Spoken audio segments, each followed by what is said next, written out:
नमस्कार, मी परमेश्वर सोनवणे आणि दर्पण मीडियामध्ये आपल्या सर्वांचं स्वागत आहे. वारी शेतीची शेतकऱ्यांच्या दारी जो हा उपक्रम चालू आहे, त्या उपक्रमाअंतर्गत आपण आज लातूर शहराच्या अगदी जवळ असणारं साईगाव, त्या गावाच्या अगदी जवळच आजूबाजूला पाहिलं तर उंच इमारती आहेत, प्लॉटिंग आहे, परंतु जमीन जी आहे आपली स्वतःची, तो आणखीनही कसणारा शेतकरी मात्र तो शेतीच करतोय. त्यांनी नाही या ठिकाणी प्लॉटिंग केले, नाही इथं इमारत आहे, नाही काही, काळी माती आहे आणि त्या काळ्या मातीवरती त्यानं पिकं वेगवेगळे तो घेतोय. असे माझ्यासोबत शेतकरी आहेत, त्यांचं नाव आहे, नाव सांगा सर. सिद्दीक इसाक उस्ताद. उस्ताद. उस्तादजी, जवळपास ही तुमची कितवी पिढी शेतात राबणारी? माझी ही तिसरी पिढी आहे आणि माझ्या खाली अजून माझा मुलगा चालतोय आता, म्हणजे म्हणजे 4 चौथी पिढ्या पिढी.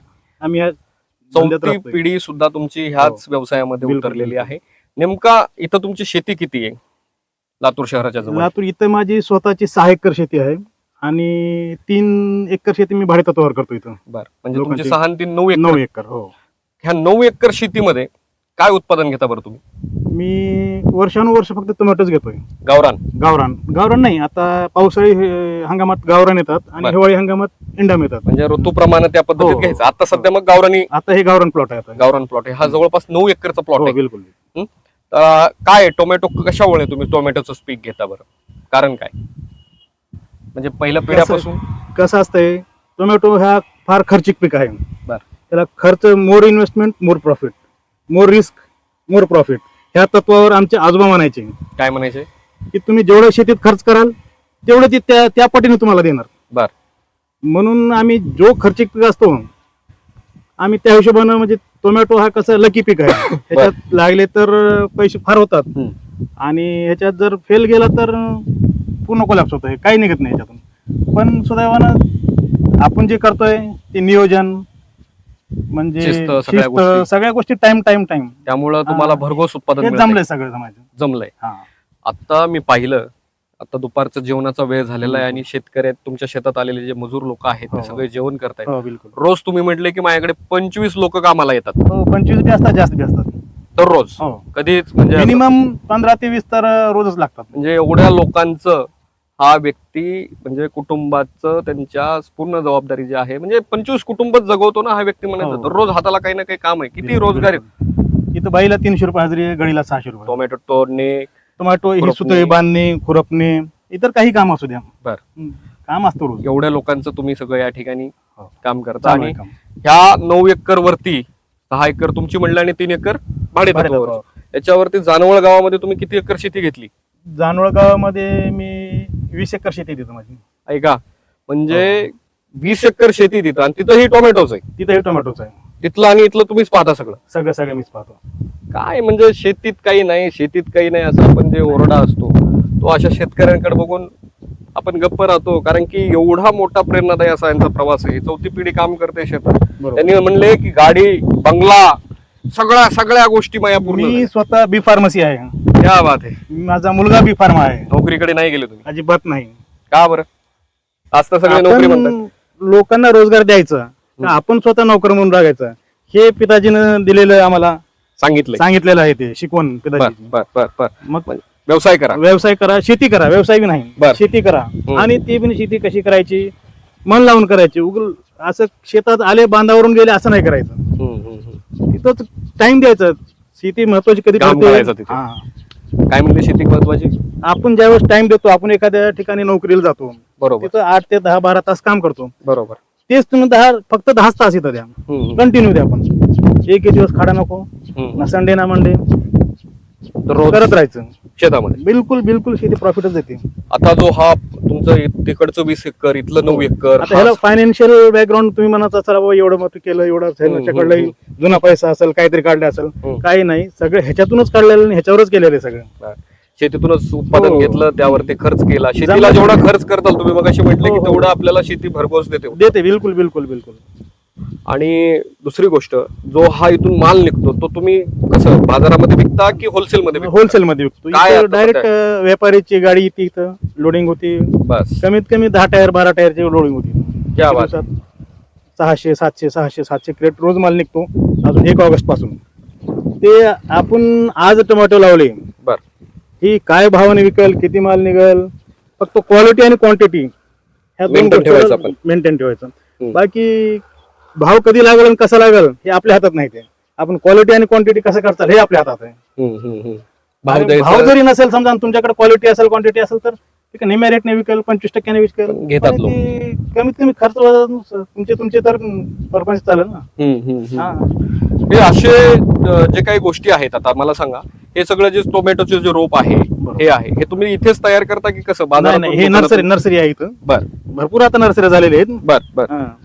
तिथून सगळं. सगळं नर्सरीतून रोप घ्यायचे. पाण्याचं नियोजन पाहिजे ह्याला व्यवस्थित. बर पाण्यासाठी काय आहे तुमच्याकडे? पाण्यासाठी इथं विहीर आणि बोर आहे. बर पाणी आहे भरपूर. पाणी जेमतेम आहे, भरपूर नाही म्हणता ठिबक ठिबकची व्यवस्था आहे येत. का? ठीक आहे, ठिबक आहे ना इथं केलेलं. अच्छा, सगळं अच्छा, सगळं अच्छा. ठिबकवर आहे. बर बर. आणि मला एक सांगा की हे जे एकरी तुमचं जे उत्पन्न होतं ते किती होतं बरं? आता हे माझा प्रश्न, तुम्ही पण एकरी किती उत्पन्न मिळतं तुम्हाला याच्यामधून? हे बघा, आता ह्या सीझनचा प्लॉट जो असतो ह्याला कमी 800 ते 1000 क्रेट माल निघतो. हे वातावरणावर डिपेंड आहे. बर. आता पाऊस चांगला राहिला, व्यवस्थित पडला तर आता ह्या प्लॉटच्या कंडिशन प्रमाणे 1000 क्रेट माल निघेल एकरी. आणि ह्याला जर समजा सुदैवानं चांगले म्हणजे 500+ जरी भाव लागला बर. तर 500-600 लाख रुपये होतात एकरी. 5-6 लाख रुपये होतात एकरी. एकरी. त्यातून एक खर्च पण आहे त्याला. बर. खर्च चांगलाच. आता कसं आहे, मी म्हणलो नाही तुम्हाला, जास्त खर्च केला तर तुम्हाला जास्त प्रॉफिट होणार. ह्या प्लॉटला तुम्ही खर्च जर नाही केला तर ह्याचं उत्पादन कसं वाढणार? हे दावी दोरी वगैरे बांधलेली. दोरी म्हणा, मग ह्याचे हे बघा ना तुम्ही, आता हे जे कंडिशन आहे प्लॉटची हे बघा, सगळ्या ह्या वर्स कंडिशन मध्ये सुद्धा बर. ह्याला खताचे स्प्रे, पाण्याचे नियोजन, फर्टिगेशन, मायक्रोन्यूट्रिएंट्स ह्याच्यातले जे बारकावे आहेत ते समजून घ्यायला पाहिजे. उच्च शिक्षित आहेत म्हणजे म्हणले बी फार्मसी झालेले, बी फार्म आहे माझा. ते करून सुद्धा नोकरीच्या पाठीमागे नाही पळाले. मित्रांनो ऐका, खास करून तरुणांना मला सांगायचं की आपण स्वतः मालक व्हा, असं त्यांचं म्हणणं आहे. बिलकुल बिलकुल. आहे का नाही? शेती करा तुम्ही, बिंदा शेती करा. आणि ज्याच्याकडे शेती आहे त्यांनी शेती करा असं म्हणता येते. बिलकुल. जेवढं राबा त्याच्यामध्ये, राबा, कष्ट करा आणि शेती तुमच्यावरती मग तुम्हाला उत्पादनाच्या स्वरूपामध्ये बिलकुल तुम्हाला पैसे बिलकुल देईल. मिळणार. शेतात बिलकुल पैसे मिळतात. एखादी वर्ष लॉस होत आहे असं नाही की वर्षालाच प्रॉफिट होईल म्हणून, बरोबर. पण तेवढं तुम्ही सहनशीलता ठेवा. लगेच वैतागून सोडून देऊ नका. होतं एखादी वर्ष लॉस होतंय, काय होतं असं त्याला. आजच्या महाराष्ट्रातल्या, देशातल्या शेतकऱ्यांना काय संदेश द्याल तुम्ही? खास करून जे तरुण शेतकरी मुलं म्हणतायत की शेती नको, दुसरं काहीतरी पाहिजे, त्यांना काय सांगा? एज्युकेशन मस्ट आहे. बर. त्याच्याशिवाय तुम्ही सक्सेस होणार नाहीत. बर. तुम्हाला कोणत्याही धंद्यात जावं ह्याचे बारकावे माहीत झाले तर तुम्हाला कोणी फसवणार नाही. आता ही शेती करतोय, ह्याच्यातले मॉलिक्यूल काय वापरताय तुम्ही, कोणतं काय काम करताय, सगळा अनुभव पाहिजे. आणि शिकल्यानंतर खुद शिक्षण करून शेती करा. बर. बगर शिक्षणाची शेती नाही.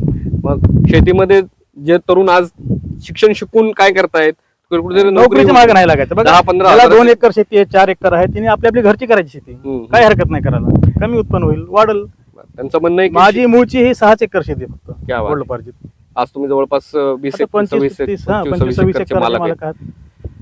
त्यांचं म्हणणं आहे की शिक्षण शिका, त्याच्यातले बारकावे पहा आणि मग शेतीमध्ये या. जर तुमच्याकडे कोणी हा व्हिडिओ पाहून तरुण शेतकरी आले तर त्यांना तुम्ही मार्गदर्शन करता? अरे कधी बी फ्री ऑफ कॉस्ट. लोक पैसे घेऊन करतात. आज तुम्ही युट्यूब वगैरे बघतात, हे लोक एवढी फीस भरा म्हणतात आधी. आता आम्ही बघतोयच की रोज. मग तुम्हाला हे कन्सेप्ट देतात त्यांनी, हा प्रोग्राम देतात, तो प्रोग्राम देतात. अरे सगळे तुम्हाला लुटायला बसलेले आहेत, पण तुम्ही हुशार व्हा. कसं आहे, तुम्ही शिक्षण घेतलं, तुम्ही ह्याच्यातले बारकावे काढले तर तुम्हाला कोणी गणू शकत नाही. मला खूप नवल वाटलं बरं का एक उस्तादजी, की मी पाहिलं या लातूर अगदी हाकेच्या अंतरावर आहे तुमच्या बिलकुल, शेतीच्या जवळ. आजूबाजूला एवढे मोठे घर आहेत. 2.5 किलोमीटरवर घर आहे माझं. प्लॉटिंगचा एवढा भाव आहे लातूरमध्ये. हो. तुम्हाला कधी वाटलं नाही का आपण प्लॉटिंगच्या ह्याच्यामध्ये जाऊ, शेतीत, या शेतीत प्लॉटिंग अहो, पाडावं? इथं रोज बिल्डर्स येतात. हे आम्हाला जमीन द्या म्हणतात, आम्ही एवढे पैसे देऊ, तुम्हाला डेव्हलप करून देऊ, असं करू तसं करू.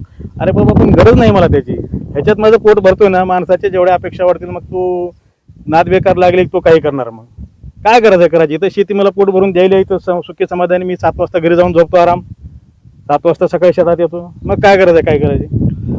ऐका, शेतीला माय मानून तिची सेवा करणारा बिलकुल, हा बिलकुल. असा देशभक्त आपला हा शेतकरी या ठिकाणी शेतीत राबतोय, स्वतः राबतोय. दुसरे 25 कुटुंब सुद्धा या ठिकाणी बिलकुल, त्यांना बिलकुल. दररोज रोजगार दिला जातोय. खरंच मानावे तेवढे, करावे तेवढे कौतुक तुमचे कमीच आहेत. असे शेतकरी आपल्या देशात, राज्यात, आपल्या जिल्ह्यात, गावात तयार होत या माझ्या सगळ्या बिलकुल, शेतकरी बिलकुल. बांधवांना शुभेच्छा. त्यांच्याही तुम्हाला काही सांगायचं असेल तर सांगा तुम्ही. नवयुवकांनी शिक्षण करावे. शिक्षण करून नोकरीच्या मागे न लागता घरची पारंपरिक शेती बघावी. बरं घरातले समजा एखादं मनुष्य जर जास्त असतील, एखादा नोकरी कर गेलेला हरकत नाही. पण ज्याच्या बापाला 3 मुलं आहेत त्यांनी 2 तर शेतीत असावे, एक बाहेर गेला हरकत नाही, 2 तरी कमीत कमी शेतात असायला पाहिजेत. असं तुमचं म्हणणं आहे. बिलकुल. आणि नोकरीपेक्षा काही कमी पैसे मिळत नाहीत, कधीही जास्तच मिळतील. आणि मालक म्हणून आहेत तुम्ही स्वतः. अरे आहे का? सगळ्यात मोठा बेनिफिट तर तोच आहे ना. तुम्ही मालक म्हणून जगा, नोकर म्हणून जगू नका. बस. दुसऱ्यांना रोजगार देणारे व्हा तुम्ही. थांबूयात आपण या ठिकाणी आता. बिलकुल बिलकुल. तर असं यांचं हे शेतीचं सगळं साम्राज्य आहे. आपण सुद्धा आपल्या शेतीमध्ये असं साम्राज्य तयार करावं. आम्ही येऊ तुमच्याकडे. मग व्हिडिओ जर्नलिस्ट मध्ये परमेश्वर सोनवणे, साई, लातूर.